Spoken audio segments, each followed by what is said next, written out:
छछना ताटे परा जातारू फगुआ के रंग का के फीकाई का कइलू ये जा।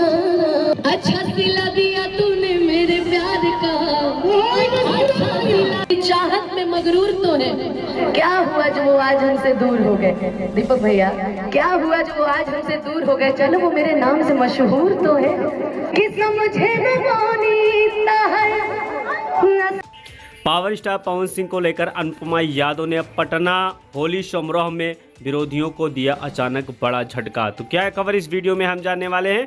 तो वैसा अगर आप पावर स्टार पवन सिंह के सच्चे फैन हैं तो चैनल को सब्सक्राइब करके छोटा सा कमेंट जरूर करना और वीडियो आप पूरा जरूर देखिए। आप लोग को पता है कि power star Pawan Singh ticket के वजह से काफी ज्यादा बिजी चल रहे हैं, जिसकी वजह से पटना होली समारोह में पावर स्टार पवन सिंह नहीं पहुंच पाए। लेकिन पावर स्टार पवन सिंह के ना पहुंचने पर दीपक सिंह ने पावर स्टार पवन सिंह को बहुत बड़ा तोहफा दिया, जिसपे पावर स्टार पवन सिंह पूरी तरह से लिखा हुआ था। लेकिन बात कर लेते हैं अनुपमा यादव की। तो अनुपमा यादव ने भरे मंच में पावर स्टार पवन सिंह को लेकर ऐसे शायरी मारी कि काफ़ी लोग जो थे वो हैरान हो गए कि हाँ वाकई में पावर स्टार पवन सिंह के फैंस कैसे होते, उनके अंदर कितना जुनून होता है। ये चीज़ आप अनुपमा से सीखिए। तो वैसा किस पे आपका क्या राय चल रहा है, कमेंट बॉक्स में कमेंट करिए और मिलते हैं अगले वीडियो में।